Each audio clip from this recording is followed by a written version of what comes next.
भारत के महान शासकों में से एक मेयर भोज की जाति को लेकर पिछले कई सालों से दो जाति आपस में लड़ रही है। कौन कौन? राजपूत और गुर्जर।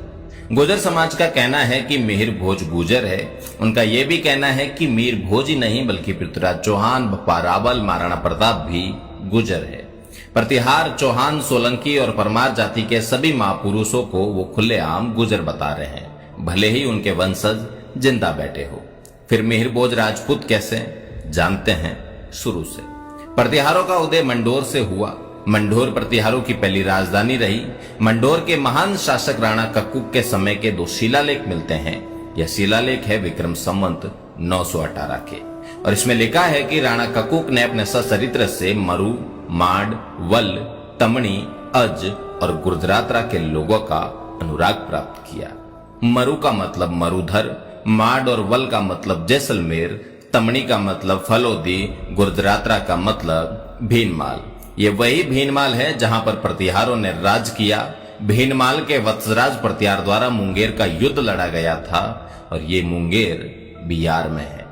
कल्पना करिए, भीनमाल का राजा बिहार में युद्ध लड़ रहा है, भारत के इस कोने से उस कोने में।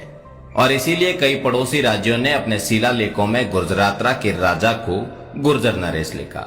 ठीक वैसे जैसे मारवाड़ के राजा को मारवाड़ नरेश लिखा जाता है, या मेवाड़ के राजा को मेवाड़ नरेश। लेकिन इसका यह मतलब तो नहीं होता कि मेवाड़ और मारवाड़ कोई जाति है। ठीक उसी प्रकार गुर्जरात्रा कोई जाति नहीं बल्कि एक प्रदेश था, एक राज्य था, और आज का गुजरात इसी गुर्जरात्रा प्रदेश का हिस्सा था।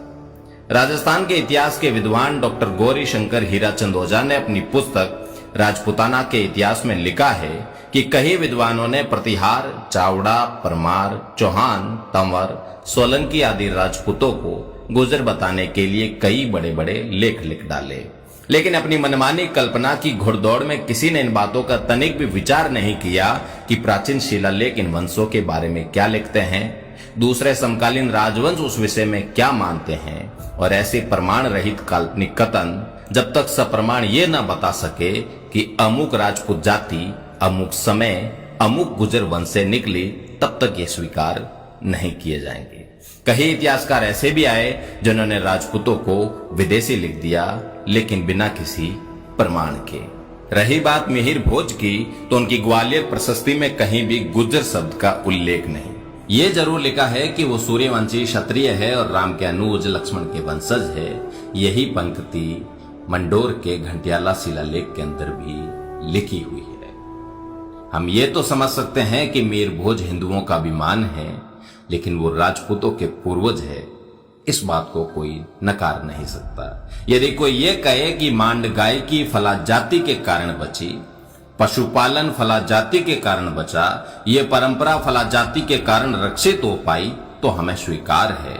लेकिन कोई राजपूत कभी ये कह दे कि हमारी हजारों पीढ़ियां खपी तब जाकर ये राष्ट्र और सनातन जिंदा रह पाया, तो एक मिनट नहीं लगेगा और हम कह देंगे कि ये राजपूत तो जातिवादी है।